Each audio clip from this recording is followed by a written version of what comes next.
अभी तक के जो लेक्चर्स हम लोगों ने देखे थे उसमें मेनली फ्लो कंट्रोल और एरर कंट्रोल हम लोग डीएलएल लेयर में पढ़ रहे थे, ठीक है। बट यहाँ पे हमारा जो एक बेसिक एजम्पशन ये चल रहा था, एरर और फ्लो कंट्रोल के दौरान हम लोगों ने ये नहीं सोचा कि चैनल यूज़ कौन कौन कर रहा है। मतलब जब भी हम एरर एंड फ्लो कंट्रोल कर रहे थे हम ये एज्यूम कर रहे थे कि मतलब एक डेडिकेटेड चैनल अवेलेबल है। बट इन रियल लाइफ ऐसा होता नहीं है। मतलब किन्हीं दो स्टेशंस के बीच में डेडिकेटेड चैनल नहीं अवेलेबल होता है इन्हीं के लिए हमेशा। हम इंटरनेट यूज़ करते हैं, वाईफाई यूज़ करते हैं, तो ऐसा तो होता नहीं कि हमारे लिए अलग से डेडिकेटली केबल हो हर सर्वर से, ऐसा तो होता नहीं। हम एक कॉमन शेयर्ड मीडियम इस्तेमाल करते हैं, जैसे हम लोग के टावर्स हैं उसी को सब लोग इस्तेमाल कर रहे होते हैं, सेम चैनल को, ठीक है। तो अगर आपको मतलब एरर एंड फ्लो कंट्रोल अगर हैंडल करना है तो सिर्फ इस बात पे नहीं हैंडल करना है कि दो कनेक्शंस के बीच में कैसे हो रहा है। हमें ये भी सोचना पड़ेगा ना कि जो मल्टीपल लोग उसी चैनल पे वर्क कर रहे हैं उनका भी डेटा आपस में ना कोलाइड करे, ठीक है। तो डीएलएल लेयर को इसीलिए दो पार्टों में हम एक्चुअली डिवाइड करते हैं। जो अपर लेयर होती है उसे हम डेटा लिंक कंट्रोल कहते हैं, और जो लोअर लेयर होती है उसे हम मीडिया एक्सेस कंट्रोल कहते हैं, ठीक है। जो ऊपर वाली डेटा लिंक कंट्रोल की है उसी में हम लोगों ने पढ़ा था एरर कंट्रोल और फ्लो कंट्रोल, ठीक। ये तब हम लोग यूज़ कर रहे होते हैं जब एक प्रॉपर लिंक सेटअप होता है कि इन्हीं दो चैनलों के बीच में, ठीक है, ये चैनल क्लियर होता है कि यही दोनों यूज़ कर रहे हैं। देन ये इसकी रिस्पॉन्सिबिलिटी होती है एरर एंड फ्लो कंट्रोल करने की। बट एक ही चैनल को मल्टीपल लोग कैसे इस्तेमाल कर पाए, मतलब करेक्टली, और इनका डेटा आपस में कोलाइड ना कर जाए, ठीक है। इस चीज़ को हैंडल करने के लिए बेसिकली अगर मैं इंग्लिश में कहूँ तो मल्टीपल एक्सेस रेजोल्यूशन मेंटेन करने के लिए हम मीडिया एक्सेस कंट्रोल का इस्तेमाल करते हैं, ठीक है। तो ये IEEE स्टैंडर्ड के तहत हम लोगों ने लैन के लिए ये दो पार्ट में डेटा लिंक लेयर को तोड़ा था, data link control, media access control, ठीक है।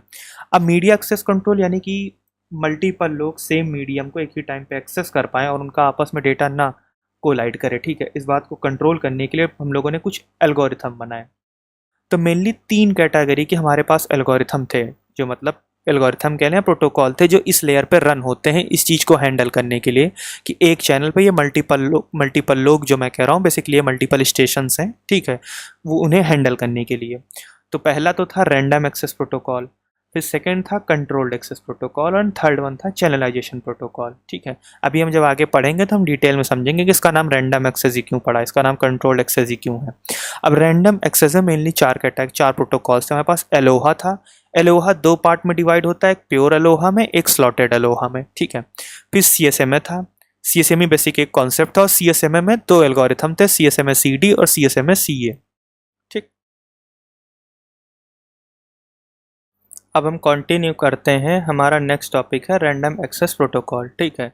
ये पढ़ेंगे, ठीक। अब इसका नाम रैंडम एक्सेस ही क्यों पड़ा, ठीक।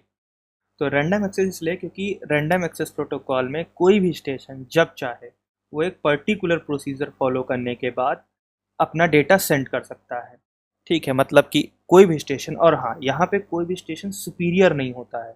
मतलब ऐसा नहीं होगा कि कोई स्टेशन दूसरे स्टेशन को परमिट कर रहा हो डेटा भेजने के लिए, ठीक है, या ऑथराइज कर रहा हो या मेंटेन कर रहा हो कि तुम कब करोगे, ये स्टेशन अब करेगा, ऐसा कुछ नहीं है। जिस भी स्टेशन का मन हुआ जब चाहे मन हुआ वो एक पर्टिकुलर प्रोसीजर जो कि डिफाइन किया जाता है इनमें जो एल्गोरिथम्स हैं डिफरेंट, उनको फॉलो करके जब चाहे डेटा भेज सकता है, ठीक है। और पर्टिकुलर जो एल्गोरिथम्स हैं, जो प्रोसीजर है जिन्हें फॉलो कर रहा है, बेसिकली यही है कि पहले मीडियम को मे बी सेंस कर रहे हो सकते हो, डिपेंडिंग ऑन सिचुएशन, वो हम आगे पढ़ेंगे, ठीक है। तो बेसिकली इसीलिए हम इसको रैंडम एक्सेस कहते हैं, क्योंकि जब जिसका मन आए वो एक पर्टिकुलर प्रोसीजर के बाद फॉलो कर मतलब भेज सकता है डेटा को, किसी से किसी भी स्टेशन को किसी दूसरे स्टेशन से कोई परमिशन की नीड नहीं है, कोई क्लाइंट सर्वर का कॉन्सेप्ट नहीं है, कोई सुपीरियर नहीं है यहाँ पे। तो पहले जो बातें मैंने कही थी उसी को मैंने बस लिख दिया है कि there is no schedule time for a station to transmit the data, transmission is random among the station, that's why the name random access, ठीक है। No station is superior to another station and no station has control over another. I mean मतलब इसका मतलब ये हुआ कि कोई भी स्टेशन किसी को परमिशंस नहीं प्रोवाइड कर रहा है यहाँ पे। अब बात करते हैं कि इस प्रोटोकॉल को, कोई भी रैंडम एक्सेस प्रोटोकॉल को किन क्वेश्चंस के आंसर देने हैं, क्योंकि जब भी हम डेटा ट्रांसमिट करेंगे तो बहुत हाई चांस है कि कोलिजन होंगे। मतलब मल्टीपल स्टेशन हो सकता है एक टाइम पे, क्योंकि रैंडम है ना, हो सकता है मल्टीपल स्टेशन से एक टाइम पे ट्रांसमिट कर दिए, तो ऑब्वियस सी बात है कोलिजन्स होंगे। तो क्वेश्चंस आएंगे कि कोलिजन होंगे तो क्या करना है। बेसिकली हमें 4 क्वेश्चंस को तो पहली बात आंसर करना है जो किसी भी प्रोटोकॉल में जो इसके अंदर हम पढ़ रहे होंगे। पहला, when can the station access the medium, मतलब स्टेशन कब एक्सेस कर सकता है मीडियम को, इसको कैसे कंट्रोल करें। रैंडमली कर सकते हैं बट एक प्रोसीजर होगा ना कि जिसके बाद ही वो एक्सेस कर पाएगा। What can station do if the medium is busy, ठीक है। तो अगर मीडियम बिजी आ गया है देन स्टेशन कैसे बिहेव करेगा, ठीक है। और कैसे स्टेशन डिटरमाइन करेगा कि जो ट्रांसमिशन उसका हुआ है वो सक्सेसफुल है या फेल्ड है, ठीक है। और अगर एक्सेस कॉन्फ्लिक्ट हो जाता है, कोलिजन हो जाता है, तो हमें क्या करना है, ठीक है। तो 4 क्वेश्चन थे बेसिकली कि स्टेशन कब एक्सेस कर सकते हैं, ठीक है। मीडियम बिजी हुआ तो क्या करेंगे, हम कैसे पता करेंगे कि हमारा जो ट्रांसमिशन था वो सक्सेसफुल है या नहीं है, ठीक है। And the last one is कि अगर कोलिजन होता है या एक्सेस कॉन्फ्लिक्ट होता है तो उस सिचुएशन में हम क्या करेंगे, ठीक है। अब इसके लिए 4 एल्गोरिथम यहाँ पे अवेलेबल हैं। सबसे पहला है अलोहा, ठीक है। ये सबसे सिंपल मल्टीपल एक्सेस एल्गोरिथम है, ठीक है। और ये सबसे पहले आया था और इसमें कोई सेंसिंग नहीं होती, मतलब इसी अलोहा में अगर मैं कैरियर सेंस का फीचर ऐड कर दूं, ठीक है, तो उसी को हम बोल देते हैं CSMA, ठीक। इसको आप, ये एक्चुअली मल्टीपल एक्सेस एल्गोरिथम है प्योर बिल्कुल, ठीक है।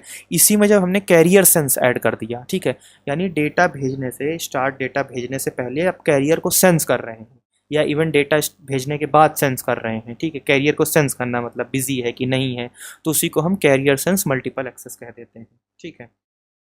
फिर इसके आगे आता है CSMA/CD, ठीक, यानी carrier sense multiple access collision detection, ठीक। एंड द लास्ट वन है CSMA/CD। यहाँ पे CA स्टैंड करता है कोलिजन अवॉइडेंस के लिए। ये मेनली यूज़ हो जाता है लैन में, ठीक है। और ये लैन में क्योंकि नहीं, लैन के अलावा जब हम वाईफाई वगैरह पे जाते हैं तो ये नहीं इस्तेमाल हो पाता है, ठीक है। वो हम आगे पढ़ेंगे क्यों नहीं हो पाता है। देन हमने ये वाला एल्गोरिथम डिज़ाइन किया था जिसमें कोलिजन डिटेक्शन की जगह हम एक्चुअली कोलिजन को ही ऑल टुगेदर अवॉइड ही करने की कोशिश कर रहे हैं, ठीक। तो हमारा नेक्स्ट टॉपिक होगा अलोहा, हम आगे डिटेल में अब अलोहा को पढ़ेंगे।